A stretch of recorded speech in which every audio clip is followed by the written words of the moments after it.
Warning, due to some language and subject matter, listener discretion is advised.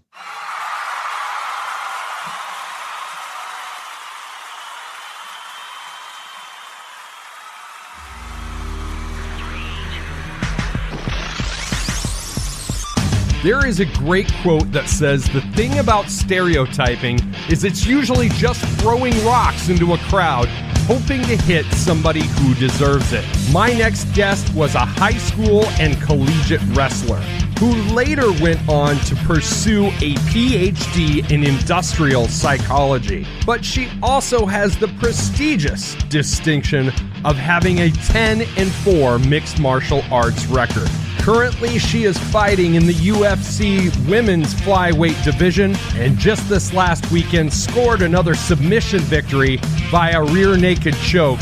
Trust me, the fear is setting in. Miranda, Fear the Maverick, is joining me on the show today.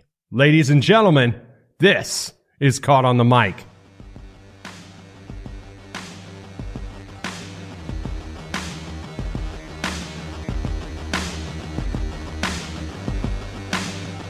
As I said in the intro, I'm feeling a little bit of fear right now, especially after seeing that rear naked choke this last weekend. Miranda Maverick, how the heck are you?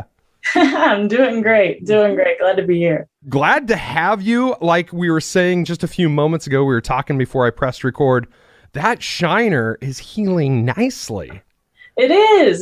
The swellings went down, and even the bruising is going away very fast. So. And you said you didn't even know that she made contact, or what? I knew. I recall when I was hit, but I didn't think it was going to be that bad at all. It was just because of the location. And like I had told you, I've had retina surgeries in the past. So the scar tissue around my eye makes it swell up compared to a lot of people. Awesome performance this last weekend. It's an honor to have you here today. And without any further ado, why don't you introduce yourself to my audience and let's start talking about your origin story. Sounds good. I'm Miranda, Fear the Maverick, right? In the cage, but just Miranda in life. And, it all started in so many different ways. I always tell different ones because there's so many aspects of how I started the sport. One could say that I got into it from a self-defense aspect. My dad had raised me and my siblings to wrestle around at home, and we had watched the UFC growing up. And one side story of that is when I was about 14 years old, we were sitting on the sofa, and here comes the first women's fight I had ever seen in the UFC, Ronda Rousey versus Liz Carmouche. And I was like, wow, I didn't know women fought. My dad was like, sure do. Looks like the first fight ever on the UFC. And I was like, wow, I'm going to watch this. And we watched the fight, and he's like, you could do that. You could be world champion someday. And I was like, no, I'm not getting punched in the face. And that's legitimately what I told him at the age of, I think I was 14 years old. And then fast forward about 2-3 years, I come up to my dad and I tell him I want to start at an actual gym doing jiu-jitsu, because all we were doing was wrestling around at home. And I had 2 little kids to wrestle around with, and then my dad, who's about 220 pounds. And I was like, yeah, this isn't great for learning the sport. It's great for learning self-defense, of course. So he was like, sure, find a way to pay for it and go to a gym. I'm completely behind you. And so I did. I went to Springfield Fight Club in Springfield, Missouri. I actually started at another gym, but stayed there only like a month and a half, 2 months, until they told me I wasn't allowed to compete there, and I wasn't for that. So I went to Springfield Fight Club. They had a lot of black belts. I went in there, had to put a gi on for the first time, and I was like, whoa, this is crazy. Go in, and all these white belts are beating my butt when I was used to beating up adult men in the other gym. And I was like, this is legit. I want to stay here, right? I can learn a lot. And that is where I stayed until I got to be a professional in Invicta, actually. And then I moved for school, not because I chose to necessarily. And I watched some women fight, an amateur fight, when I was about 17 years old. And I think that's what finally sparked me to decide I was going to try MMA. And I was like, wow, that didn't look so bad. Girls don't really hit that hard, or at least not those girls. And I was like, I can do better than that performance I saw. And my coaches were quick to say, don't say anything until you've been punched in the face. And I was like, I've been kicked by cows. I've been hit by tree limbs. I'm pretty sure I'd be all right after growing up where I grew up. And, I told myself for my first fight, if I won and I liked the feeling of beating up this girl, potentially, I would go be the best I could ever be. And if I lost or I didn't like the feeling, I would never do it again. And I would just check it off as a bucket list item. And the rest is history. That's amazing. You wrestled in high school and college as well? So that's kind of skewed, right? So I actually started Brazilian Jiu-Jitsu first. I was a junior in high school when I started Jiu-Jitsu, and I decided I'd try out wrestling to see if I could go to college for it. And so I did wrestling like 3 months in high school, and I actually quit during Christmas break because it was taking so much time that I could have been making money doing a job and also helping on the farm. And so I quit because my coach, one, was pretty sexist. He didn't care for me too much. And I was doing well on the men's team or the boys team, right? But the boy who I had taken his varsity spot was coming back, and he was able to beat me after an injury. And I was like, well, if I'm going to do junior varsity and I'm going to already have a full ride to college on academics, I don't really want to be an athlete through college anyway, because that's hard. And I want to go do other stuff and work my way through college. So then I started Drury University. I get a free ride there basically on my academics. I was a good student, valedictorian, all that. Went to college, and my sophomore year, the school that's known for its academics, they end up getting a wrestling team. And I have this gruff guy, all big and muscular, come into my class in the middle of my class and pull me out and be like, can I talk to Miranda Maverick? And I was like, the security guard, what did I do? I'm a good kid, right? And my professor looks at me and she winks at me and she's like, go ahead. You're free to go. And I was like, is she in on this? Because she was a professor I really like. She's still a friend of mine. And I walked outside and he's like, so how would you like to join a college wrestling team? And I was like, women's? And he was like, oh no, men's. And I was like, no. I was like, I'm going to get beat up. I was like, I'm already a fighter. And he's like, I know, that's exactly why I'm asking you. Not so that you can compete, but so that you can provide us exposure while also getting training yourself. And I was like, but I can't make it to the practices, right? I've already got my own practices. I work and I go to school. He was like, I'm not telling you have to do anything. Just show up when you can and be a good poster child. And I was like, all right, I'm in, right? So I would come to practices and do the strength and conditioning and wrestle live with him when I could.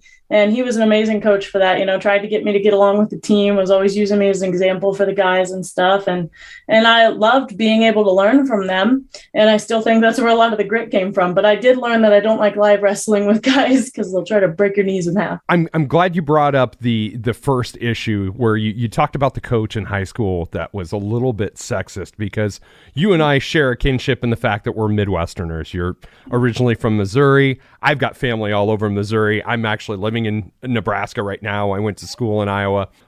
We're a wrestling part of the country, right? Yeah, very much. From your standpoint, you were kind of breaking some stereotypes in a certain way, right? Yeah, I was the only girl on that team. I was the only girl in college, of course. And it was funny, the year that I got out of high school, or college actually, my sister started high school and they had the women's wrestling team. That was the first time they had it.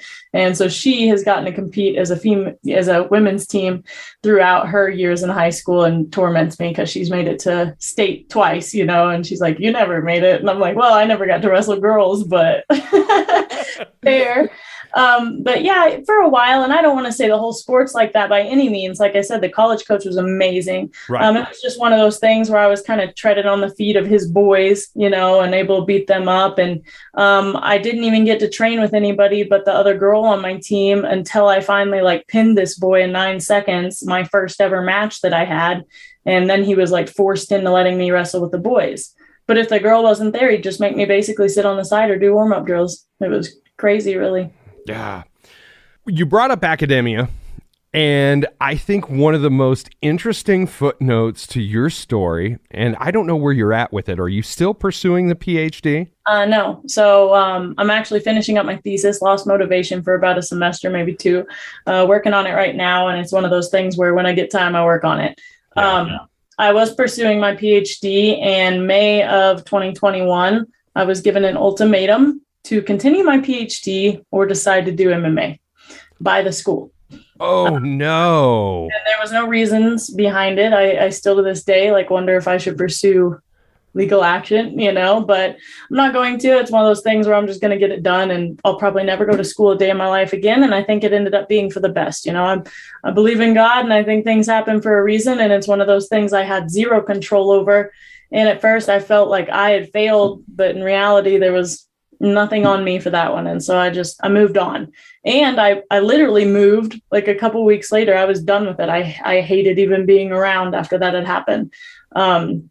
So I obviously chose MMA, and I could always go back and get my PhD if I wanted. As fate would have it, I got a job offer about 3 days before I got that ultimatum. And I wasn't going to take it because I was, a student. I was a full-time student, almost done with my PhD, actually. I'd already done all my doctorate classes except one semester. All I had left was my research. And I said, I'll take the job. So now I have a job working as a contracted statistician for Hershey, like the chocolate company. And I do that on the side of my fighting along with finishing my thesis. Yeah. That's amazing. Thanks. That is amazing. Well, congratulations, and good for you for standing your ground. Like, that is very, very, very admirable. It was industrial psychology? Is that what it was? Yeah, industrial psychology. Yep. The focus. Explain that a little bit. So industrial psychology is a little different than what most people think it is. It's based around employee well-being, employee health. You go into a business and you basically try to make it as good functioning as you can from looking at the people perspective, right? Like good leaders, how to make them through developmental, through training processes, and how to make your employees happy through those training processes, through hiring good people, finding out the different traits that you need for employees, and then transferring that into either the industrial or organizational side of a business, and basically making the overall business work. Like a lot of people that are industrial psychologists get hired as talent acquisition experts, or they work for actual like hiring companies. We're the ones that seek out the talents. Some of us work as consultants for businesses.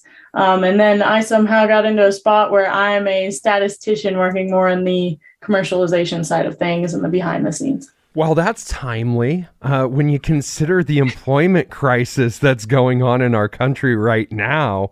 I never talk about what I do for a living on the show, but I'll just say I manage people, about a staff of about 26, and I have never seen anything like I have seen in the past year as far as staffing and onboarding and all of that stuff. Yep. It's hard, and it's hard from many perspectives. And you'll hear some people say there's no jobs. And then you'll hear other people say there's too many jobs and no one will work because the government's handing out money like candy and everybody can make just as much money going on unemployment and whining about COVID as they can getting a real job.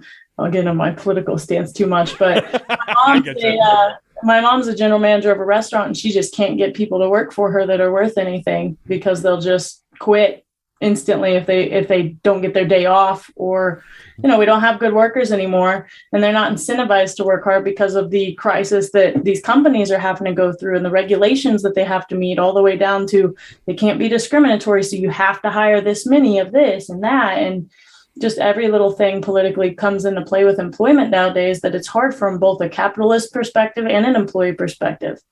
Yeah, it totally is. And I'm glad you brought that up, because people want to throw the fact that it's the minimum wage or it's a dollar amount. And it's like, you can throw as much money at an unmotivated person as you want, and they're still an unmotivated person. Yep. Mm-hmm.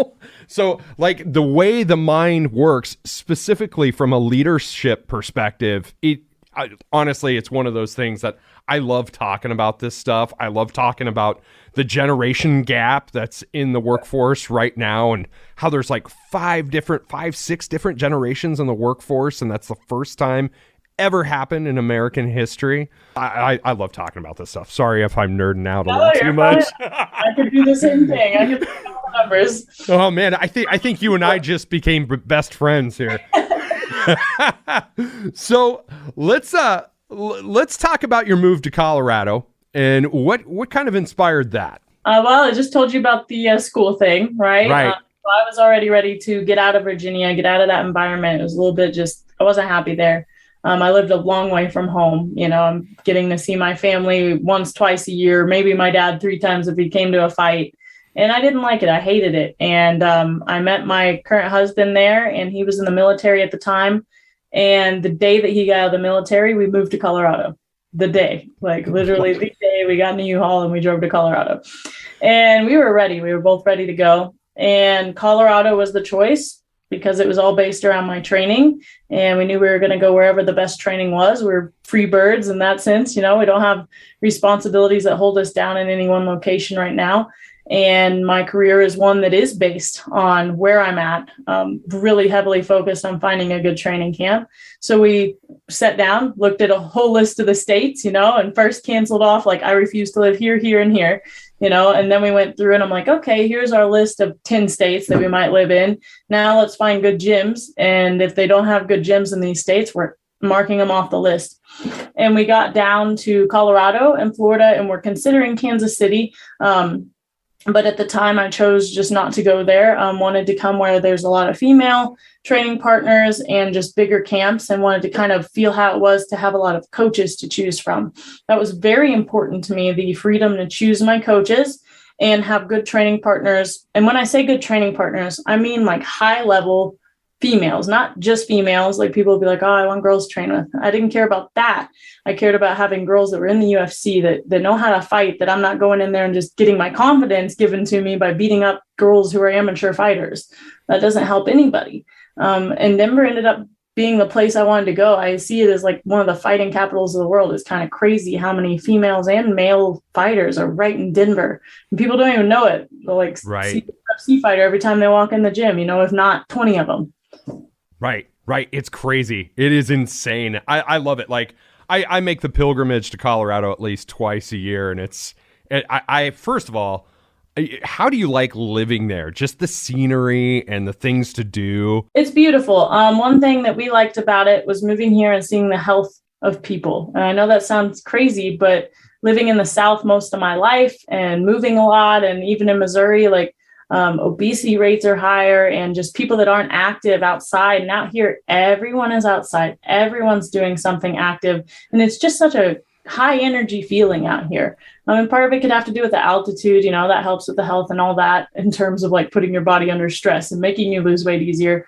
But I love how pretty it is. I love the outdoors. The one thing I don't like is still not being close enough to family, and I don't like cities very much, but Denver area is one of those places that doesn't feel like a city unless you live like right in the 1 mile stretch of it. Other than that, it feels like you're kind of in the middle of nowhere or in a little suburb. Yeah. I lived in Arvada as a kid, and a lot of my extended family lives in Aurora. So I know exactly what you're talking about. When my family goes, we normally go to Colorado Springs area, and we hang out around Manitou Springs and do a lot of hiking and stuff. Yeah, it's pretty out there. And you're right. Like, maybe it is something to do with the altitude there, because I just said on a prior episode of the podcast that every time I go out to Colorado, I come back like completely reinvigorated, like a brand new person. So I think it's the nature too, being around it all the time and just seeing God's beauty everywhere, like trees, the mountains, just the water, when I say water, I mean like the snow and all that. It's just beautiful. Yeah. Fantastic. So far, since you've lived out there, who's been your favorite training partner? Oh, that one's hard. Claire Guthrie and Raquel Pennington have been two of my main training partners throughout my time. But a lot of them are great training partners. I don't want to leave any of them out. JJ's been really quality in my fight camps. And then the girls who just show up every day, even some of them that aren't fighters, like some of the grapplers. I have Adrienne, we have Emma, Mallory Martin's there. We have a lot of girls. Montana De La Rosa comes up. Yep. There's a lot of females that come in and out too. They'll come up here for their camps, or they'll come here for a week just to get some work in.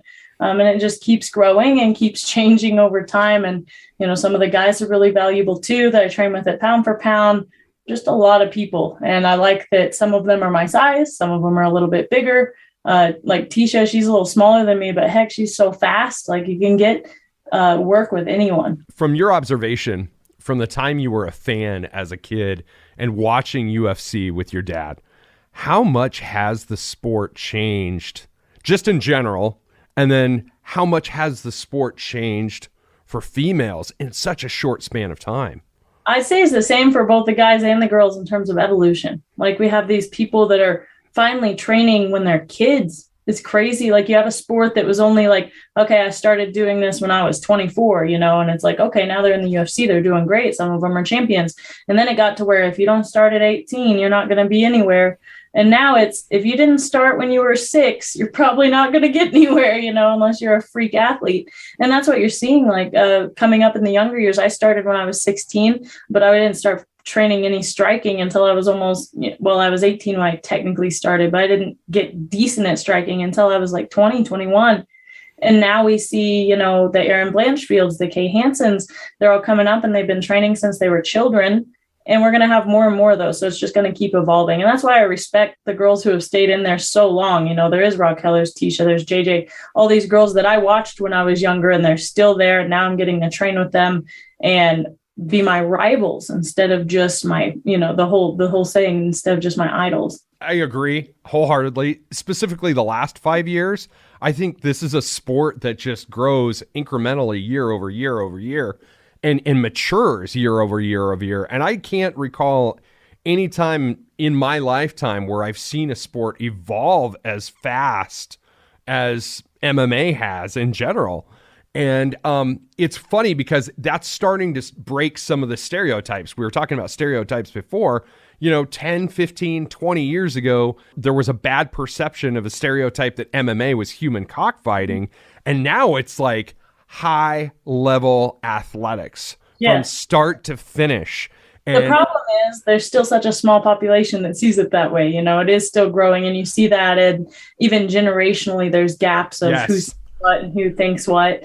Obviously here I am with a black eye. Certain people think certain ways about that, and females still fighting and even guys, and there's the stereotypes we were talking about, like you don't have an education if you fight, obviously. You don't do it to make money. You just fight because you just got out of prison or something, like that's what so many people think, or they think you're a violent person. And like for me, I always laugh because nobody assumes I'm a fighter, and then when they find out I am, they're just kind of like, what? And I'm like, yeah, that's what I do for most of my living, and they're like, why? Why would you choose to do that? Or the old lady phrase of, why would you do that to your pretty face? And I'm like, well, this is the worst injury I've ever had. I'll be all right, and it's worth it. It's worth it to have the potential of making it to that top, right? And that will always be hopeful there. And if I can make a living in 45 minutes in a year of more than anybody else makes for their income, I will, and obviously work goes into it. I pay for fight camps. I work my butt off every day, but to literally go in a cage and work for 15 minutes max, I'll take some thousands of dollars for that instead of sitting at this job 9 to 5. Somebody that's interested in how the human mind works, and even if it is industrial psychology, you've got a base level psychology. For sure, yeah. There's something that I've noticed specifically since I've been hosting a podcast and talking with a lot of fighters and a lot of the Colorado fighters and such, to where there's such a measured and balanced mindset with fighters. It's like you play into the stereotypes and you think that everybody's a meathead, when realistically, you guys are some of the most mellow and cool people and well-rounded people I've ever had the pleasure of talking to in my entire life. And I think it is the fact that you're able to get that aggression out in a healthy manner. I think it's that, but I also think people have to understand we are doing this every day. Right. It's not like the fights just, we're built up all this anger and we're going in and fighting. Like, it could be therapy for some people. And some people say, I just love to fight. And I'm like, okay, but do you really like getting punched in the face and getting hurt? Like, not really. Not too many of us like that, right? But it's just the fact that we're good at something, right? And I think that's where the psychology comes in. I could be a sewing queen, and be awesome at sewing, and I would become loving that if it made me money. And it's like, whatever makes money and you're good at, you're going to like, and you're going to love doing it. And once you figure out how to balance your money, and that's something that a lot of fighters, I feel like, lack. I don't agree with the pay, first off, but two, even with the pay we have, you should be able to manage your life on that wage once you're in the UFC, right? After you've had a couple fights in the UFC. But a lot of people squander it away, or they spend it immediately. And this is such a short ride that they can do that, Like, I'm 24, but I don't plan on being in this sport when I'm 40. And I don't think anybody should. It's not good for your health long term if you do this for too long with the weight cuts and the punching to the head. Like, women honestly are more blessed than a lot of the guys in that aspect. We don't take near as hard of punches, and all of our brains are the same thickness and stuff. It's not like the guys have thicker skulls, like regardless of the jokes. Well, that's great analysis. So let's talk about some fun stuff for a moment. You eloped in November, right? Yep, on Thanksgiving. Yep. How did you make that happen on Thanksgiving, nonetheless? Yeah, so it's kind of a funny story. So we were talking about getting married, and it was only a couple weeks prior to Thanksgiving, I think, that we decided to do it.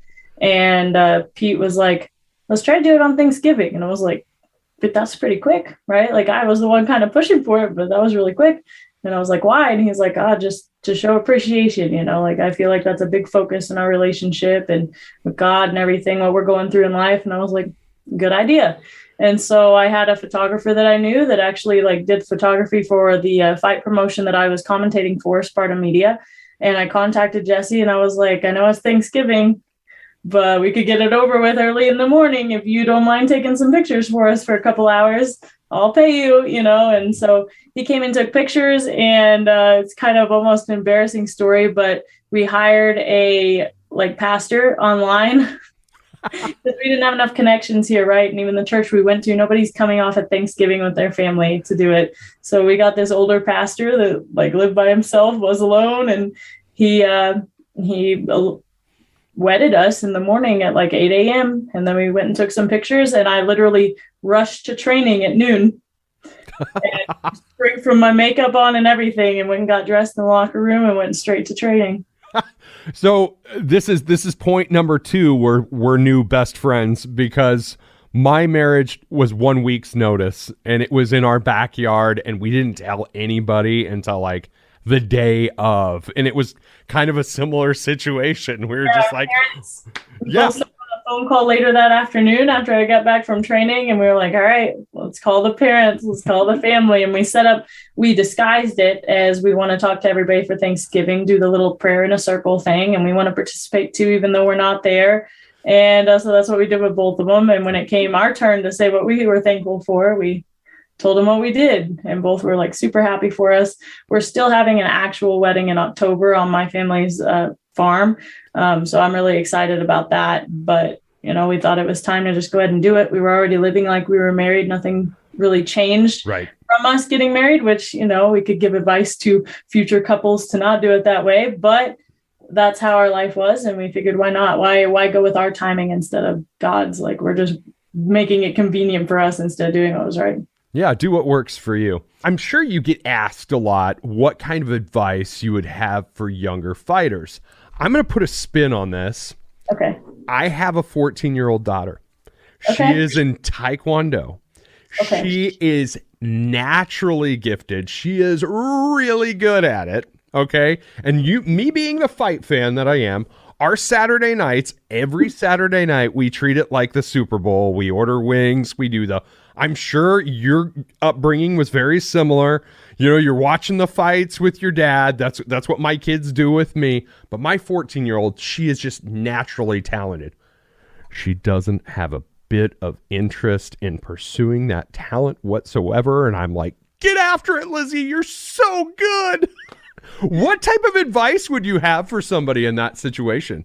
Well, I have a little sister, and I'll be honest with you, she would be able to whoop my butt probably in 3 years if she actually trained and tried to do it, right? She's more violent than me. She's always been more aggressive, and she's basically stronger than me. And people don't believe me, but she's an athlete too. My whole family is. And she chose not to pursue it. And it's one of those things where I'm completely behind her because it's so hard. Right. It's so terrible. And especially because I truly believe you have to find other ways to do it too. You have to do something else at the same time. And others will say, well, you're not focused 100% on fighting. But if you are capable of multitasking and even like a little part-time job as a waitress, which is what I did through Invicta and through college, but I made decent money. I made enough to make a living and have savings once I was done. And now I've been able to invest and make smarter decisions as I've gotten more money and gotten out of school.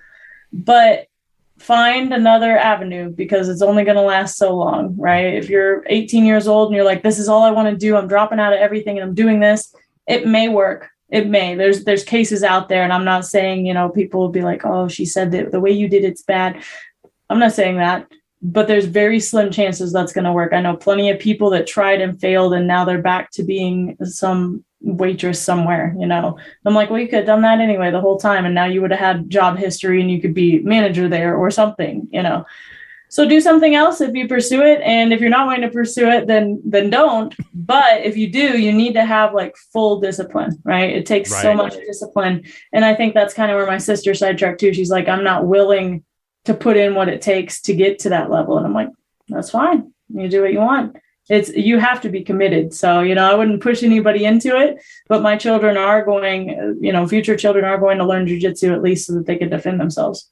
Yeah. And then that's exactly it. It's just the discipline of everything and learning that discipline. And that was the exact answer I was hoping you were going to give. It's funny story. Again, another parallel. Number 3 for us, Miranda, is that my son, her younger brother started first. And then she started about a year and a half later, like, I'll try it. Oh, she's whooping up on him now. Yeah.